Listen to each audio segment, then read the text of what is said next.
कांग्रेस सांसद राहुल गांधी ने फिर चुनाव आयोग पर सवाल खड़े किए हैं। दिल्ली में प्रेस कॉन्फ्रेंस पर उन्होंने दावा किया कि वोटर लिस्ट में गड़बड़ी की गई है। राहुल गांधी ने प्रेस कॉन्फ्रेंस की शुरुआत में कहा कि वे अपने संविधान की रक्षा करेंगे। उन्होंने कहा कि उन्हें अपने देश और संविधान से प्यार है और वे सबूतों के साथ अपनी बात रख रहे हैं। राहुल ने यह भी कहा कि ये कोई हाइड्रोजन बम नहीं है। राहुल गांधी के आरोपों पर बीजेपी ने पलटवार किया। यूपी के डिप्टी सीएम केशव प्रसाद मौर्य ने कहा कि भारत का लोकतंत्र मजबूत है और लगातार प्रगति कर रहा है। उन्होंने राहुल गांधी के आरोपों को उनके राजनीतिक भविष्य और पिछली चुनावी हार से उपजी हताशा बताया। देखिए, कांग्रेस के नेता और लोकसभा में विपक्ष के नेता श्री राहुल गांधी को मोदी फोबिया हो गया है। वह लगातार जो मुद्दे उठाते हैं खोदा पहाड़ निकली चूहिया वाले होते हैं। देश प्रगति के पथ पर आगे बढ़ रहा है। भारत का लोकतंत्र निरंतर मजबूती के साथ खड़ा है।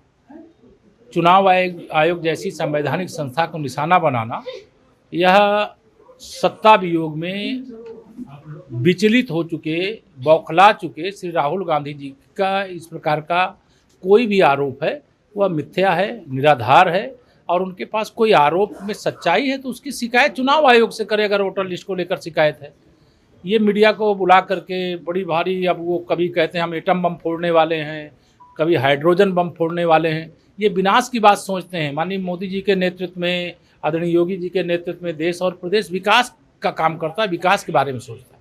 देखिए, उनको ये मालूम है कि उनका राजनीतिक भविष्य अंधकारमय है और भविष्य अभी 2047 तक कांग्रेस के लिए, उत्तर प्रदेश में समाजवादी पार्टी के लिए और बिहार में राष्ट्रीय जनता दल के लिए और इनके गठबंधन के लिए नहीं बचा है।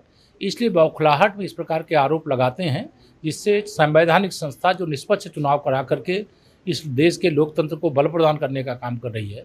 यही श्री राहुल गांधी जी कर्नाटक चुनाव जीत गए, तब चुनाव आयोग अच्छा था। तेलंगाना चुनाव जीत गए, चुनाव आयोग अच्छा था। हिमाचल का चुनाव जीत गए, चुनाव आयोग अच्छा था। लोकसभा में 99 सीटें कांग्रेस जीत गई, तब चुनाव आयोग अच्छा था। जब चुनाव में ये हारते हैं तो इस प्रकार के घटिया आरोप लगाते हैं, जिसको जनता सिरे से नकारती है। यूपी कैबिनेट मंत्री ओम प्रकाश राजभर ने भी राहुल गांधी के बयान पर पलटवार किया और कहा कि कांग्रेस सिर्फ निराधार आरोप लगाकर भ्रम फैलाना चाहती है। जिस तरह से एक प्रेस कॉन्फ्रेंस बुलाई और जिस तरह से पूरे देश में देश की जनता को एक झूठ और गुमराह करने का कि हम हाइड्रोजन बम फोड़ेंगे एसआईआर को लेकर के, लेकिन जब उन्होंने प्रेस कॉन्फ्रेंस की तो उन्होंने कहा कि नहीं, आज हम हाइड्रोजन बम नहीं फोड़ेंगे। इससे साफ साबित है कि जो बादल गरजते हैं वो बादल बरसते नहीं और उनके पास कुछ भी नहीं है। हाइड्रोजन बम तो छोड़िए, फुलझड़ी के लिए भी कोई चीज नहीं है। और जो बात वो हाइड्रोजन बम की बात कर रहे हैं, उन्हें भूल जाना चाहिए कि एक तरफ कहते हैं कि हमारी मोहब्बत की दुकान है और दूसरी तरफ विनाश की और हाइड्रोजन बम की बात कर रहे हैं। और जब चुनाव आयोग उनको 7 दिन के अंदर हलफनामा देने के लिए कह रहा कि अगर वोट चोरी का कोई सबूत है, कोई अगर, तो आप हलफनामा दीजिए, नहीं तो देश से माफी मांगिए। चुनाव आयोग आमंत्रित करता है तो उनके पास कुछ है नहीं। केवल बिहार के चुनाव को देखते हुए लोगों को गुमराह कर रहे हैं।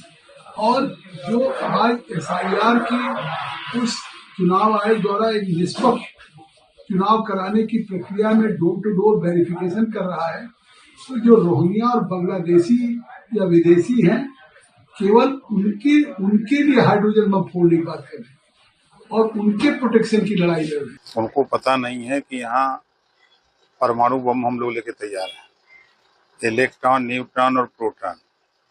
ओम प्रकाश राजभर, डॉक्टर संजय निषाद जी और अनुप्रिया पटेल जी, हम तीनों लोग खुद परमाणु बम हैं। उनका हाइड्रोजन बम फेल हो जाएगा। अब सवाल ये है कि राहुल गांधी के इन आरोपों का आने वाले चुनावी माहौल पर कितना असर पड़ेगा और क्या चुनाव आयोग इस पर कोई स्पष्टीकरण देगा। ब्यूरो रिपोर्ट, सूर्य समाचार।